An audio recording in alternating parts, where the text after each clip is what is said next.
Chain of events होते हैं, जिससे मतलब ऐसा होता है, एक तो लाइफ की एक थ्योरी है कि जब तक आप किसी पाथ पे चलेंगे नहीं तब तक आप कह नहीं सकते कि वहाँ पे क्या होने वाला है। फर्स्ट सेमेस्टर 7.76 था, है ना।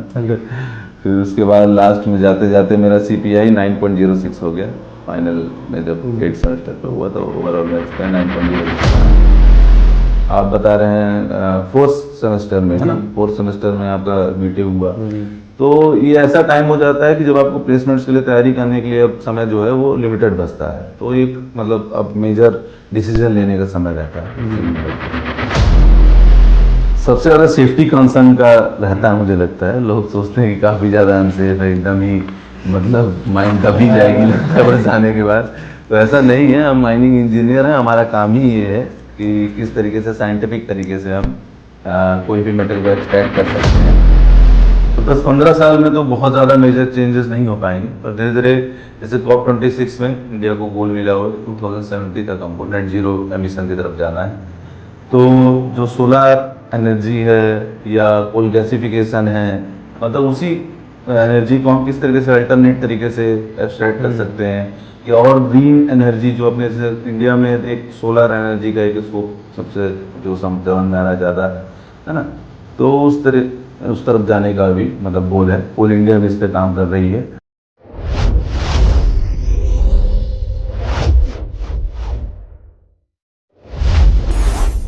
NIT रायपुर के एल्यूमिनस गेट में AIR56 और CIL की सब्सिडरी ACCL में as a assistant manager appointed. जी हाँ, आज के इस पॉडकास्ट में हमारे साथ हैं शांतनु शुक्ला सर, जो कि NIT रायपुर के एल्यूमिनाई हैं और 2022 बैच में इन्होंने अपना बीटेक कंप्लीट किया 2022 में, और अभी ACCL में एज ए असिस्टेंट मैनेजर काम कर रहे हैं। सर से हमने उनकी एजुकेशन जर्नी, उनकी गेट प्रिपरेशन, इंडस्ट्री की ग्राउंड रियलिटी और PSU एज ए करियर क्या ऑप्शन है, कैसा है PSU, इन चीज़ों पे हमने सर से चर्चा की है।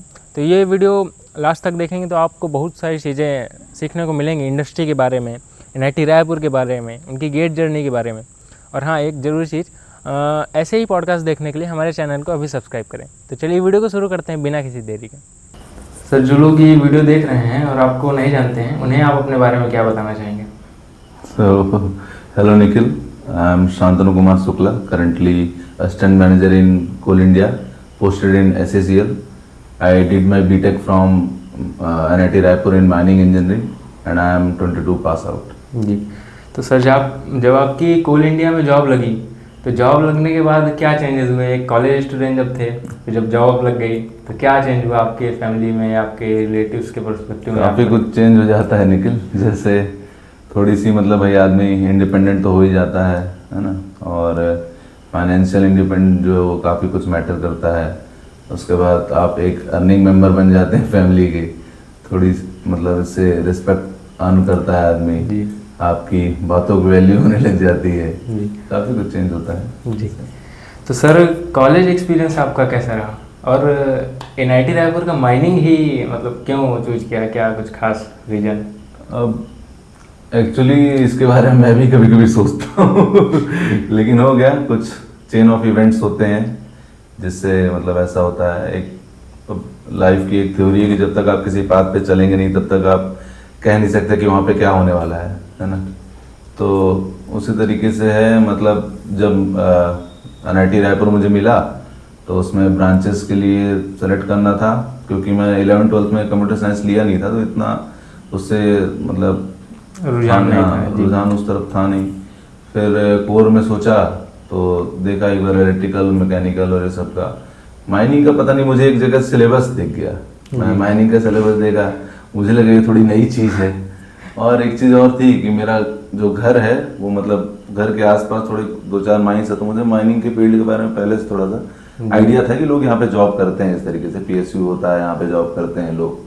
तो लगा कि हो सकता है इस पे जाने से मैं घर के पास में पोस्टिंग पा जाऊँ, है ना। हर कोई चाहता है कि जॉब अपने घर के आसपास मम्मी पापा के पास रह के करे, तो बस इस तरीके से थोड़ा। तो क्या आपके परिवार में कोई है माइनिंग इंडस्ट्री में?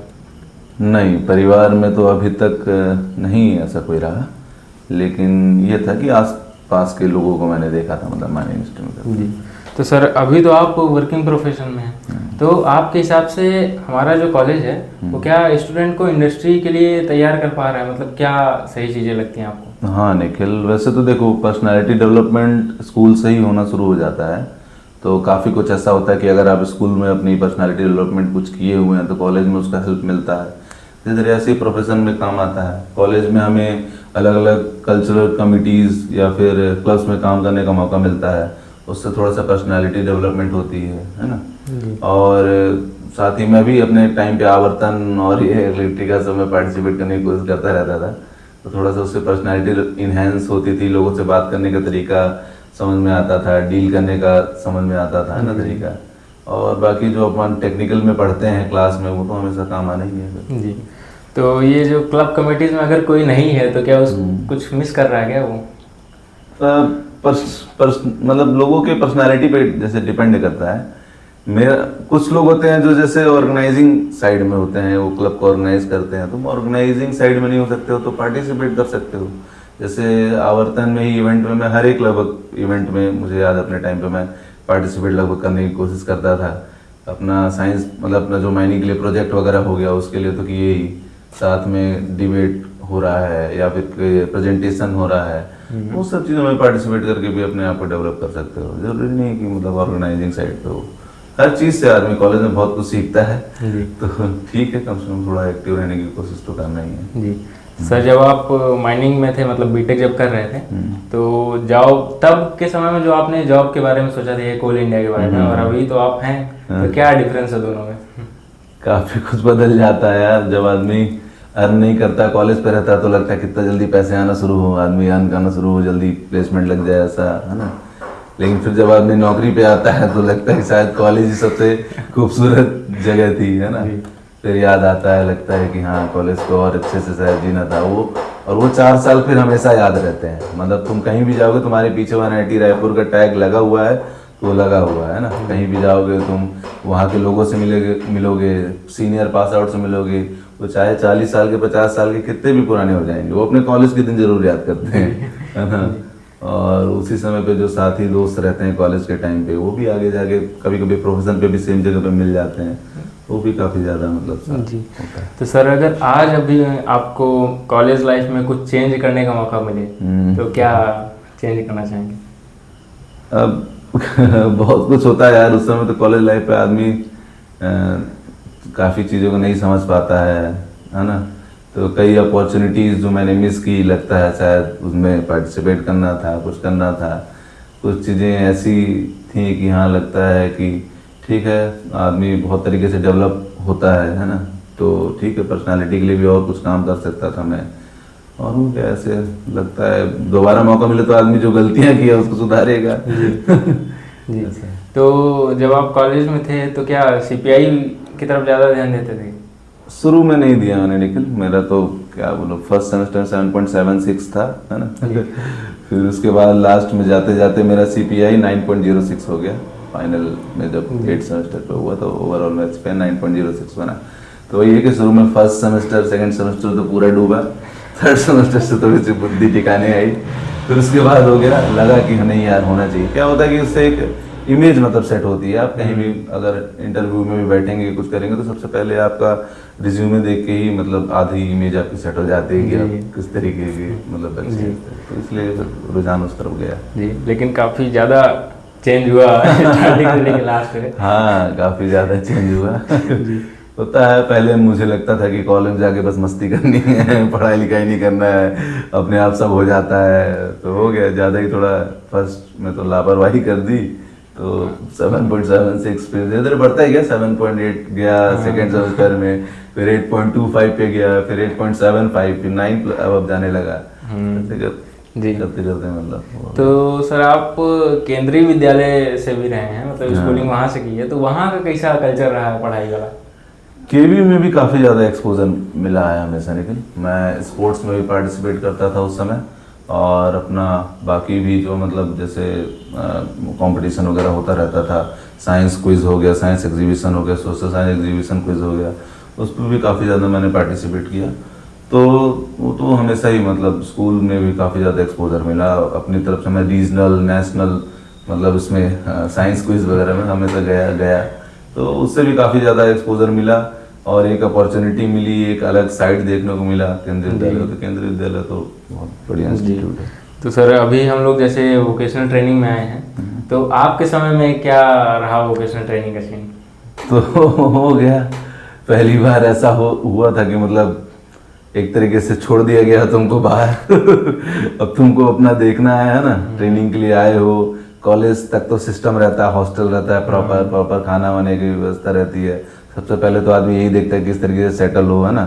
पहले आदमी छोड़े कि हाँ कहाँ छत कहाँ मिलेगी फिर खाना कहाँ मिलेगा, ये सब चीज़ में सीनियर काफ़ी ज़्यादा हेल्प करते हैं और क्या बोलते हैं, लेना भी चाहिए हेल्प, है ना। ऐसे ही करके हमारे मतलब कनेक्शंस भी बढ़ते हैं। तो ठीक है, मतलब उस टाइम पे रहा वैसा। हमारे एक सीनियर थे तो उन्होंने तो काफ़ी ज़्यादा कोरबा में मतलब थे वो, उन्होंने काफ़ी ज़्यादा, निश्चित वर्मा सर, उन्होंने बहुत ज़्यादा मदद की। फिर उसके बाद वही बीटी में काफ़ी कुछ देखने को मिला, समझ में आया असली माइनिंग होती क्या है, माइन कैसा होता है ना। बाकी तो हम लोग जब पढ़ते हैं तो बस टेक्निकल चीज़ें पढ़ते हैं, ज़्यादा आइडिया रहता नहीं है। जब विजिट करते हैं तो असली आइडिया मिलता है। तो अभी जो वोकेशनल ट्रेनिंग में आए हैं, आप उनसे क्या कहना चाहेंगे कि उन्हें किन चीज़ों पे ध्यान देना चाहिए, मतलब सीखने के उद्देश्य से? जैसे माइन जा रहे हैं तो क्या ध्यान दें? सबसे पहले तो ये ध्यान देना चाहिए कि क्या करियर उनको चेंज तो नहीं करना है ऐसा भी हो सकता है कि भाई कुछ लोग पहले ही दिन अंडरग्राउंड जाकर डर जाते हैं कि नहीं ऐसा हुआ है। और ज़रूरी नहीं है कि अंडरग्राउंड ही रहे, क्योंकि आजकल ओपन कास्ट भी है और टेक्नोलॉजी काफ़ी ज़्यादा चेंज हो गई है ना। तो ऐसा भी नहीं है कि मतलब बहुत कुछ गड़बड़ है, कुछ ऐसा है। लेकिन वही है कि एक बार आपको डिसाइड तो करना ही है, क्योंकि आप अधिकतर जैसे आपका बीटी जो है वो आप बता रहे हैं फोर्थ सेमेस्टर में, है ना, फोर्थ सेमेस्टर में आपका बीटी हुआ। तो ये ऐसा टाइम हो जाता है कि जब आपको प्लेसमेंट्स के लिए तैयारी करने के लिए अब समय जो है वो लिमिटेड बचता है। तो एक मतलब अब मेजर डिसीजन लेने का समय रहता है, उस चीज़ में हेल्प कर सकता है। सर बहुत सारे स्टूडेंट्स को लगता है जो कि माइनिंग में है उनको भी और जो माइनिंग में नहीं है उनको भी, कि माइनिंग इंडस्ट्री में बहुत लिमिटेड अपॉर्चुनिटीज है। इसे आप किस तरह देखते हैं? नहीं, ऐसा मुझे तो बिल्कुल नहीं लगता। माइनिंग में तो मुझे बहुत ज़्यादा अपॉर्चुनिटीज़ दिखाई देती हैं अब इंडस्ट्री में आने के बाद। जैसे अपनी मतलब सेंट्रल पीएसयूज़ तो हैं ही, पीएसयू की अगर केवल बात करूं, फिर स्टेट पीएसयूज़ हैं, उड़ीसा में हैं, गुजरात में हैं, है ना। तो अलग अलग स्टेट में आपको स्टेट पीएसयू भी मिलेंगी, सेंट्रल पीएसयू मिलेंगी, मेटल इंडस्ट्री है, कोल इंडस्ट्री है। इसके बाद आजकल प्राइवेट प्लेयर्स भी बहुत अच्छा पैकेज दे रहे हैं, बहुत अच्छा वर्क कल्चर भी है। वेदांता का बहुत अच्छा वर्क कल्चर है, टाटा हो गया, है ना, टाटा स्टील हो गया। तो इसलिए अब ऐसा नहीं है कि अडानी भी है। तो अपॉर्चुनिटीज़ माइनिंग में काफ़ी ज़्यादा है, मुझे तो काफ़ी दिखाई दे रही हैं। लेकिन ऐसा नहीं लग रहा कि प्राइवेट प्लेयर्स के आने के बाद गवर्नमेंट सेक्टर में थोड़ा जॉब्स की कमी, ऐसा टाइप का? नहीं, ऐसा नहीं होता। थोड़ा सा कॉम्पिटिटिव नेचर बढ़ जाता है। प्राइवेट अगर प्लेयर्स आते हैं इंडस्ट्री में तो ऑब्वियसली हमको भी उनकी तरीके भाई उनके लेवल पे आके हमको काम करना पड़ेगा, तभी जाके हम सरवाइव कर पाएंगे। जी। तो सर आइडियल टाइम क्या होता है? आइडियली कब स्टूडेंट को प्लेसमेंट के लिए तैयारी शुरू कर देनी चाहिए अगर कॉलेज में है? कुछ चीज़ें तो वो पर्सन टू पर्सन भी डिपेंड करता है। जी। जैसे अब कुछ चीज़ें कॉमन है, एप्टीट्यूड वगैरह की तैयारी तो आपको करनी ही है ना, जीआई वगैरह की तैयारी है। तो इस में अगर आपको लगता है कि आप थोड़े से इंग्लिश में या वर्बली थोड़ा सा कमज़ोर हैं तो थोड़ा सा आपको पहले तैयारी शुरू कर देनी चाहिए। फिर भी आइडल टाइम मेरे हिसाब से 5th 6th सेमेस्टर ठीक है, क्योंकि 7th सेमेस्टर से कंपनी जाना शुरू हो जाती हैं। तो 5th सेमेस्टर मेरे हिसाब से आइडल टाइम है। आप आराम से धीमा धीमा अपना कॉलेज लाइफ एंजॉय करते हुए रोज 1 घंटा पढ़ के भी आप कर सकते हैं, प्लेसमेंट अच्छा पा सकते हैं। जी। जैसे हम लोग जब आए थे ना कॉलेज, तो मतलब जितने भी सीनियर्स मिलते थे कहते हैं माइनिंग में गया तो कुछ ना कुछ तो हो ही जाएगा, मतलब गेट तो है ही। तो आपके हिसाब से क्या सबको माइनिंग में जो है सबको गेट के लिए जाना चाहिए?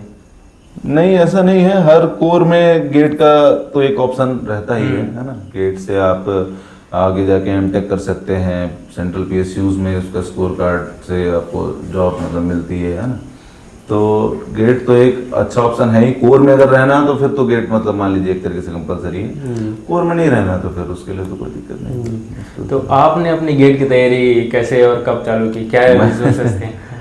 वही जैसा मैंने बताया निखिल की, जब तक आप किसी रास्ते पर चले नहीं होते आपको पता नहीं होता कि आगे जाके क्या आपको मिलने वाला है ना।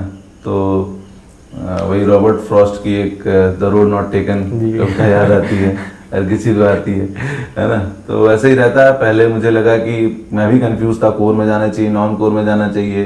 थोड़ा मेरा एप्टीट्यूड वगैरह भी अच्छा था, मुझे लगता था जैसे हो सकता है बिजनेस एनालिटिक्स वगैरह में मैं जा सकता हूँ। तो जीएस की मतलब एक कंपटीशन होता है, कैंपस बीट होता है, जो आप लोगों ने भी दिया हो गया, मतलब शायद आएगा आप लोग के उसमें, है ना। तो उसमें ऑल इंडिया लेवल पे हमारी टीम सेलेक्ट भी हुई थी, आगे गई भी थी। तो ऐसा लग रहा था कि शायद हाँ नॉन कोर पे भी बढ़िया अच्छा चांस बन सकता है। लेकिन फिर हो गया जब कैंपस में जब आई, फिर थोड़ा सा माइंड चेंज हुआ, लगा कि नहीं कोर में मतलब क्या है कि गवर्नमेंट जॉब्स के लिए ज़्यादा अपॉर्चुनिटीज़ हैं। फिर धीरे धीरे थोड़ा सा शिफ्ट हो गया वहाँ पे माइंड, तो फिर हो गया फिर यहाँ पे आके। तो सीपीआई का सर क्या मतलब रोल रहता है प्लेसमेंट में, जैसे अगर किसी का कम सीपीआई है और देखो बहुत ज़्यादा तो नहीं वैसे मैं कहूँगा वो रहेगा, लेकिन फिर भी एक आइडल सीपीआई होना चाहिए, कम से कम 7.5 हमारे सीनियर्स कहते थे, मैं कहूँगा 8+ होना चाहिए। थोड़ा सा मतलब अच्छा भी लगता है बताने में भी, देखने में भी, है ना। रिज्यूमे पे आपके अच्छा इफेक्ट डालेगा। कोई भी इंटरव्यू लेगा तो आपको मतलब हाँ लगेगा कि हाँ ये अगर 8+ वाला है मतलब ठीक लग रहा है। तो सर प्लेसमेंट के लिए माइनिंग में जो पढ़ाया जा रहा है हमको वो तो ठीक है, उसके अलावा और क्या कुछ अलग से क्या सीखना चाहिए? टेक्निकल में माइनिंग का तो जो आप हैं और आप गेट की तैयारी अगर कर रहे हैं तो टेक्निकल आपका अपने आप मतलब स्ट्रांग होता जाता है धीरे धीरे। और फिर उसके बाद अगर आपको और कुछ तैयारी करना, आप जीआई के लिए तैयारी स्टार्ट कर सकते हैं। ग्रुप इंटरव्यू हम लोगों ने तो काफ़ी कुछ एक मतलब व्हाट्सएप ग्रुप से स्टार्ट किया, फिर उसमें हम एक दिन सप्ताह में मतलब प्रैक्टिस करना शुरू करते थे। क्लास में आप करना, कॉलेज में ही मतलब कर सकते हैं या किसी हॉस्टल में बैचमेट के साथ में मतलब, है ना, तो प्रैक्टिस कर सकते हैं जीआई का। एप्टीट्यूड के लिए आप ऑनलाइन भी आजकल मिल जाता है ना एप्टीट्यूड कई साइट्स पे, तो उससे प्रैक्टिस करना शुरू कर सकते हैं। एप्टीट्यूड और जीआई मेन है, बाकी तो अच्छा एक चीज़ मिस की कि आप शायद कोविड वाले बैच के थे। हाँ कोविड बैच में था। हाँ, तो उसका मतलब क्या कोविड के टाइम पे कैसे क्लासेस का क्या सीन था? कोविड के टाइम पे तो यार काफ़ी कुछ सिनारियो चेंज हुआ, ऑनलाइन क्लासेस आया, है ना, और काफ़ी कुछ चेंज हो गया था। जैसा हम लोग के लिए मतलब अनप्रेसिडेंटेड था, कोई देखा था नहीं, तो कैसा होने वाला है क्या होने वाला है, उस समय गाइड करने वाला भी कोई नहीं था। एग्ज़ाम का पैटर्न भी चेंज हो गया, प्रोजेक्ट्स का वैल्यू मतलब जो मार्क्स होता है, क्रेडिट जो होता है वो बढ़ गया, है ना। तो वही है, वो सब चीज़ें चेंज हुई थी, लेकिन हो गया धीरे धीरे करते गए। प्रोफेसर्स जो है हमारे मतलब माइनिंग डिपार्टमेंट के काफ़ी ज़्यादा हमको गाइड किए, तो उससे काफ़ी। तो सर आपके हिसाब से माइनिंग इंडस्ट्री को लेके लोगों में सबसे बड़ी मिसअंडरस्टैंडिंग क्या है? सबसे ज़्यादा सेफ्टी कंसर्न का रहता है, मुझे लगता है। लोग सोचते हैं कि काफ़ी ज़्यादा अनसेफ है, एकदम ही मतलब माइन दबी जाएगी लगता है बस आने के बाद। तो ऐसा नहीं है, हम माइनिंग इंजीनियर हैं, हमारा काम ही ये है कि किस तरीके से साइंटिफिक तरीके से हम कोई भी मेटल को एक्सट्रैक्ट कर सकते हैं, सेफ्टी को पूरी तरीके से ध्यान देते हुए, है ना। तो इसीलिए एक कॉमन मोटो आपने सुना होगा, सेफ्टी फर्स्ट प्रोडक्शन मस्ट, तो उसको बस ध्यान देना है। टेक्निकल हम लोग इंजीनियर्स हैं तो हमको टेक्निकल ही हमेशा मतलब रहना है ना, हमेशा हर चीज़ के बारे में साइंटिफिकली ही सोचना है, तो बस वो सब चीज़ हो जाता है। तो सर गेट में एक अच्छी रैंक आ गई आपकी, अब उसके बाद ज्वाइनिंग तक का क्या प्रोसीजर रहता है?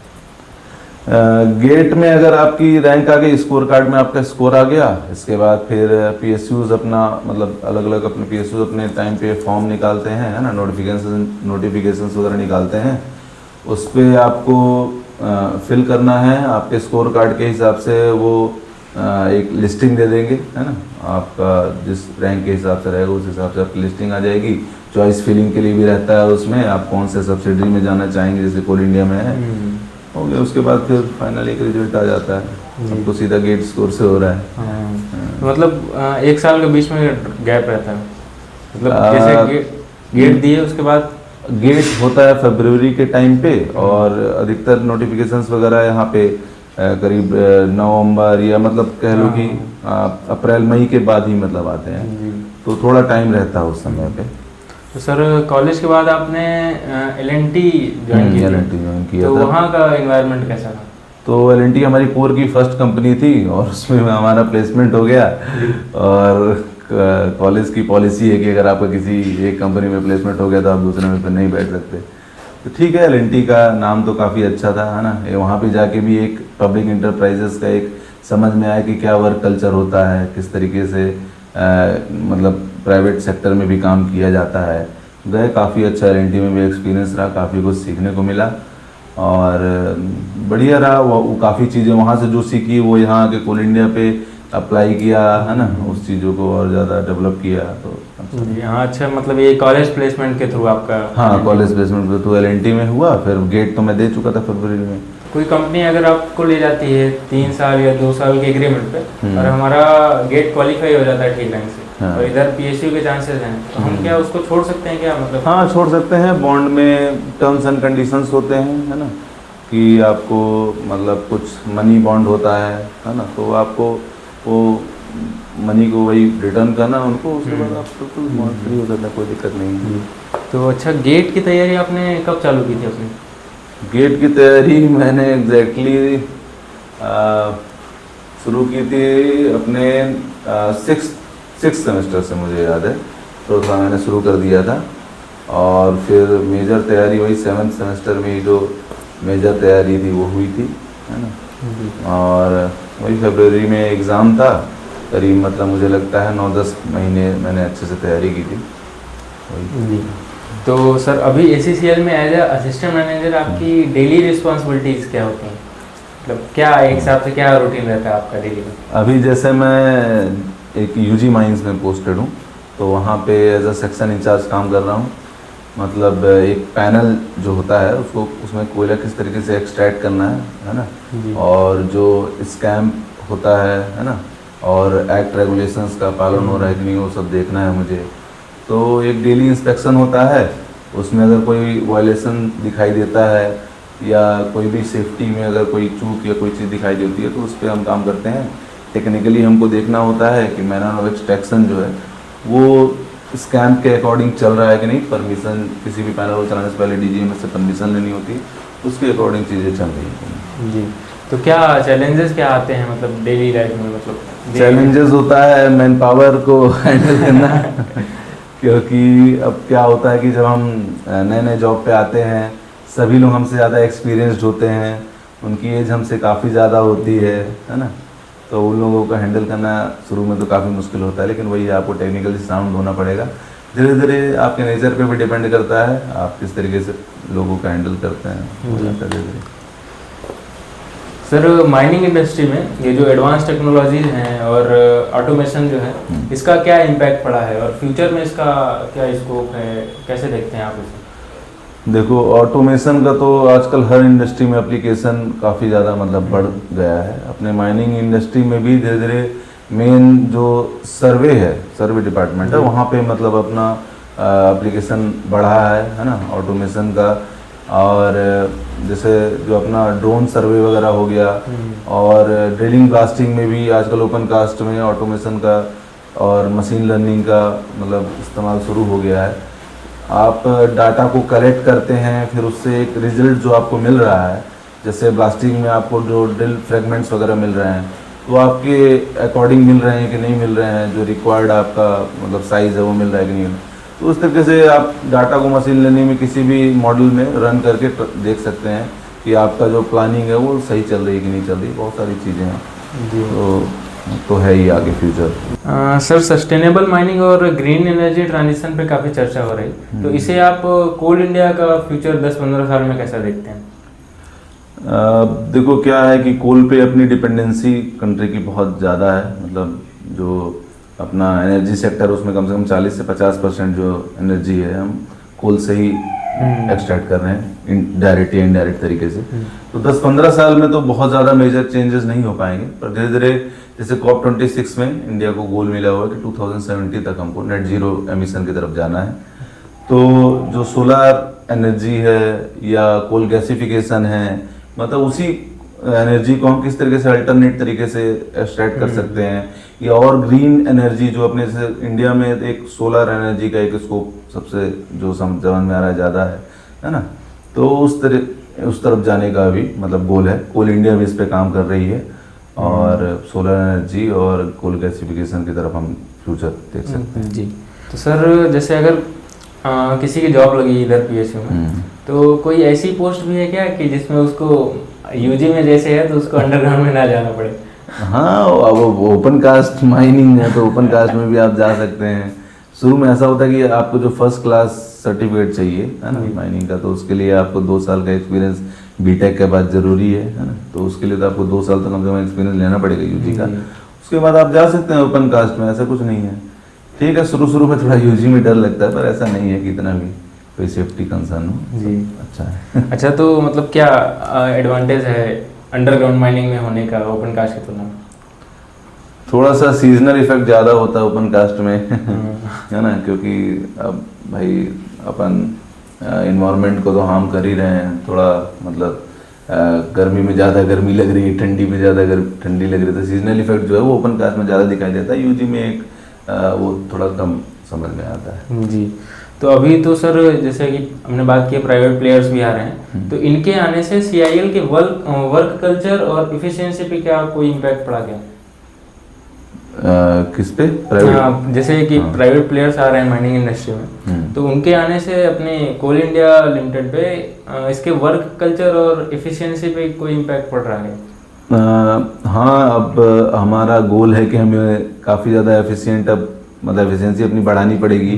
अब प्राइवेट प्लेयर्स घुसने से कंपटीशन का माहौल आ रहा है कंपनीज में है ना, तो अब पीएसयूज में जॉब उस तरीके की जो गवर्नमेंट जॉब आप सोचते हैं उस तरीके की अब नहीं रह जाएंगी। आपको हर जगह जहाँ भी आप रहेंगे वहाँ पे मेहनत करना पड़ेगा।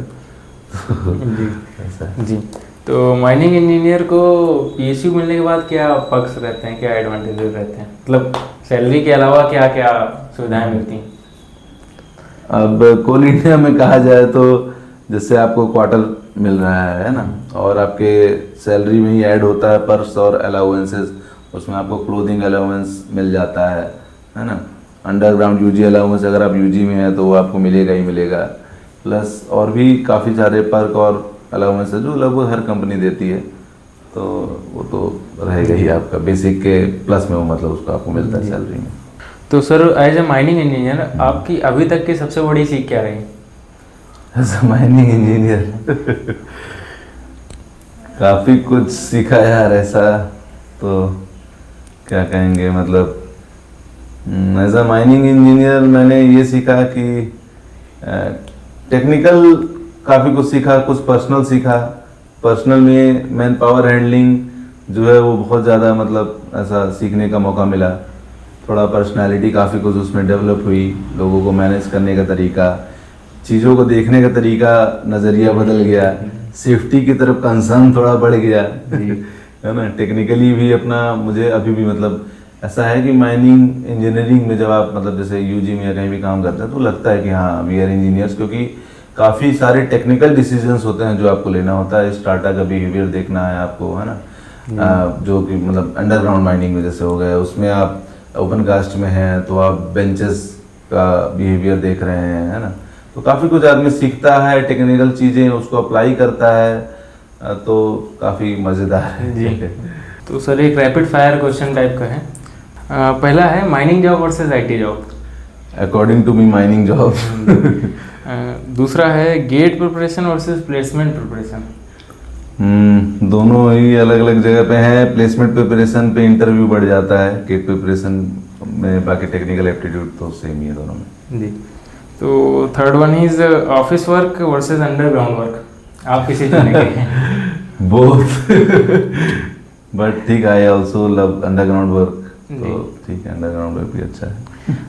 Fourth one is open cast versus underground mining. Underground mining it's more technical, it's more interesting.